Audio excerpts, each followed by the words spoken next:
Hello दोस्तों, स्वागत है आपका हमारे चैनल स्मार्ट एजुकेशन क्लासेस में। आज हम आपके लिए लाए हैं जो प्रारंभिक शिक्षा के नवीन प्रयास, एक हमारा एजुकेशन सब्जेक्ट है। इसमें से देखिए 50 नंबर का पेपर होता है, 15 नंबर के बहुविकल्पीय प्रश्न पूछे जाते हैं, तो बहुत बड़ा रोल रहता है बहुविकल्पीय प्रश्नों का। तो हम आज 100 जो महत्वपूर्ण बहुविकल्पीय प्रश्न हैं वो डिस्कस करेंगे। तो निवेदन है आप वीडियो को पूरा देखें, और अगर हमारे चैनल पर नए हैं तो चैनल को सब्सक्राइब कर लीजिए और वीडियो को लाइक जरूर करें। तो चलिए देर न करते हुए शुरू करते हैं। चलिए चलिए पहला प्रश्न है कि देश में संविधान लागू किया गया। देखिए बेसिक सा प्रश्न है कि लेकिन कई प्रशिक्षु होते हैं जो वैसे भी गलत करके आ जाते हैं। तो देश में संविधान लागू किया गया था हमारा कब, बताइए? 26 जनवरी 1948, 26 जनवरी 1950, 15 अगस्त 1950 या फिर 15 अगस्त 1947। तो दोस्तों ये किया गया था आपका 26 जनवरी 1950 को हमारा संविधान लागू किया गया था। अगला है, देखिए हम आपको बेहतर लगेगा कि आपके लिए जो सही विकल्प है वो हम आपके लिए बताते जाएंगे। आपको हम थोड़ा सा समय देंगे, 5 से 6 सेकंड। उसमें आप एक पेज लीजिए, उस पर नोट करते जाइए कि आपके कितने सही निकले हैं, ठीक है ना। अगर आपके 80 प्लस भी सही निकलते हैं तो आपका जो स्टेटस है वो बहुत अच्छा होगा। अगला है कि निःशुल्क एवं अनिवार्य शिक्षा का प्रावधान किया गया है किस धारा में। तो देखिए जो धारा पूछी जाती है वो होती है आपकी 45, धारा 45। और अगर अनुच्छेद पूछा जाता है तो वो होता है 21A। आगे है कि बाल अधिकार का प्रस्ताव पारित किया, किसने किया था? ये किया था आपके किसने? संयुक्त राष्ट्र संघ ने। और कब किया था? 20 नवंबर 1989 को। और जो भारत सरकार ने इसकी घोषणा कब की थी? 11 दिसंबर 1992 में, ठीक है। आगे बढ़ते हैं।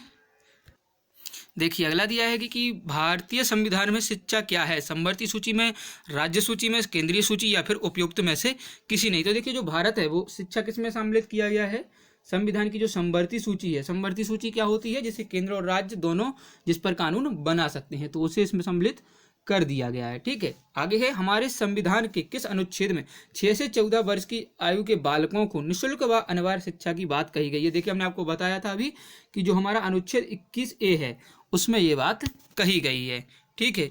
आगे देखिए सर्वप्रथम अनिवार्य प्राथमिक शिक्षा का बिल किसने सरकार के समक्ष प्रस्तुत किया? देखिए यहाँ पर है समक्ष प्रस्तुत किया था। तो महर्षि अरविंदो, मदन मोहन मालवीय, गोपाल कृष्ण गोखले या फिर बाल गंगाधर तिलक।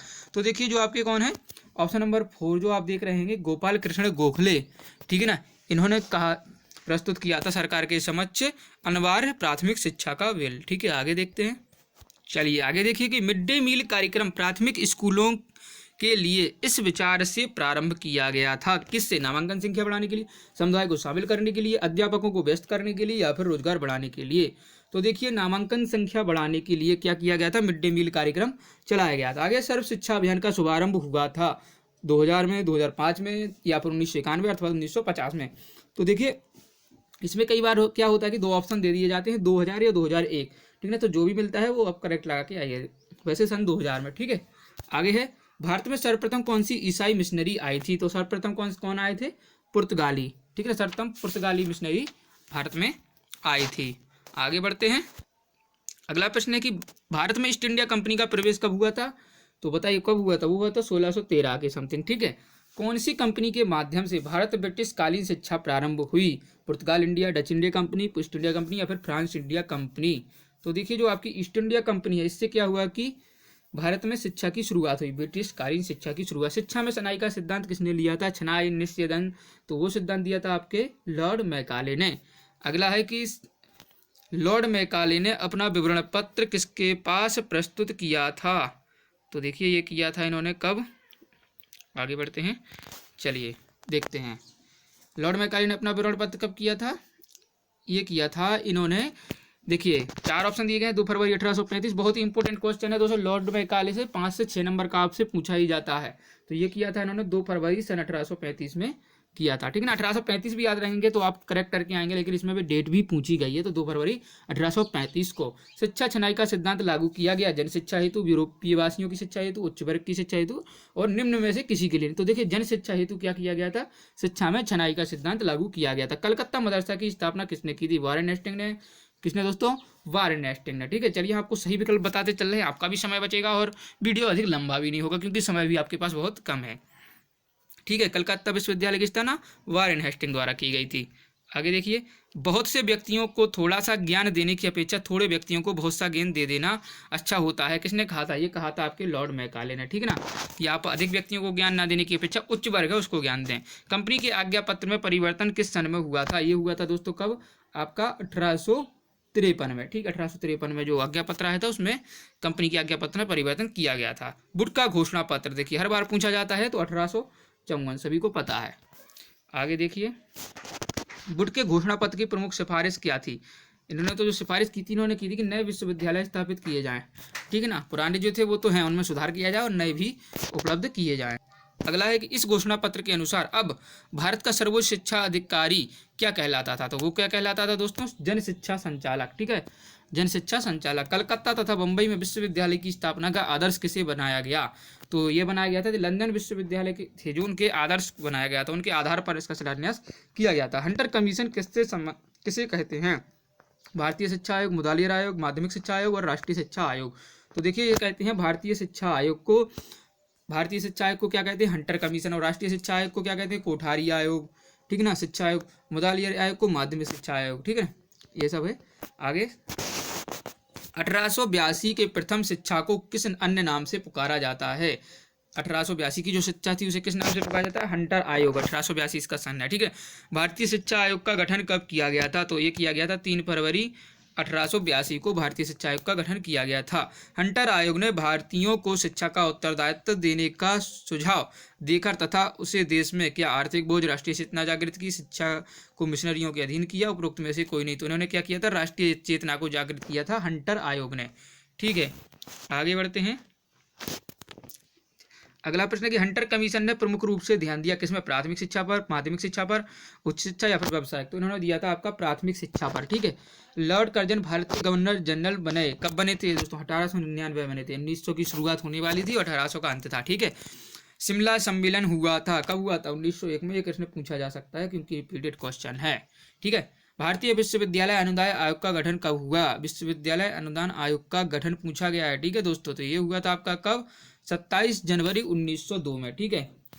विश्वविद्यालय अनुदान आयोग का गठन पूछा गया, ठीक है। ये बात अब ध्यान रखिएगा। आगे देखते हैं।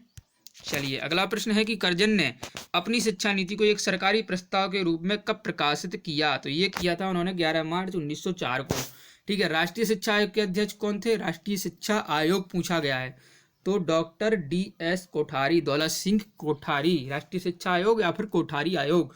राष्ट्रीय शिक्षा आयोग किसे कहते हैं? तो देखिए वही क्वेश्चन है, कोठारी आयोग को कहते हैं, ठीक है।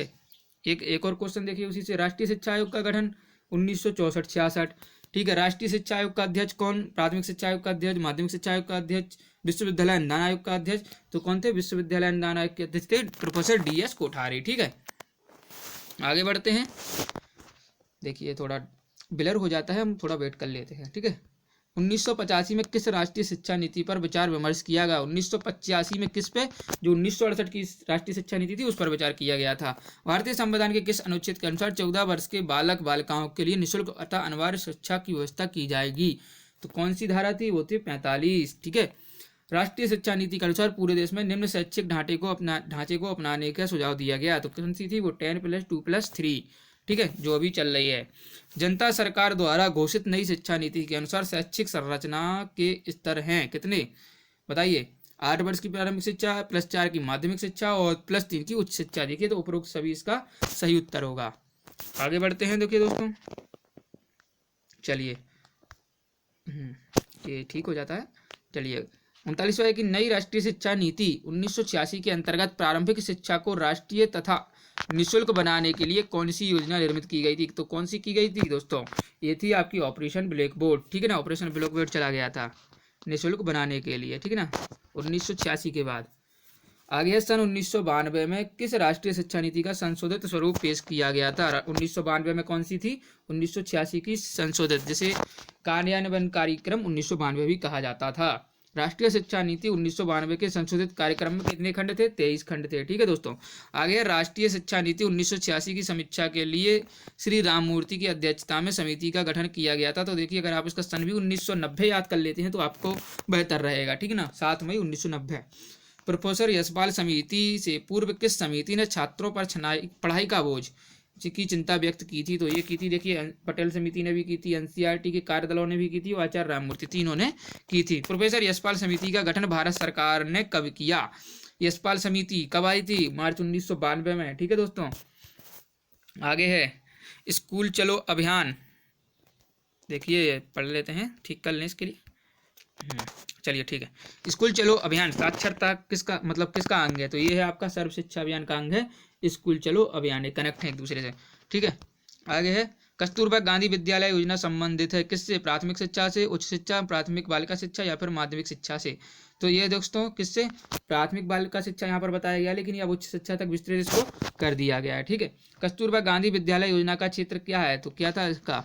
ये था आपका ग्रामीण क्षेत्रों में। ठीक है, ऑपरेशन ब्लैक बोर्ड का आशय क्या है? हर कक्षा में ब्लैक बोर्ड। देखिए ये क्वेश्चन सभी लोग गलत करके आ जाते हैं, ये वाला। ठीक है, ब्लैक बोर्ड पढ़ के ब्लैक बोर्ड लगा के भगाते हैं।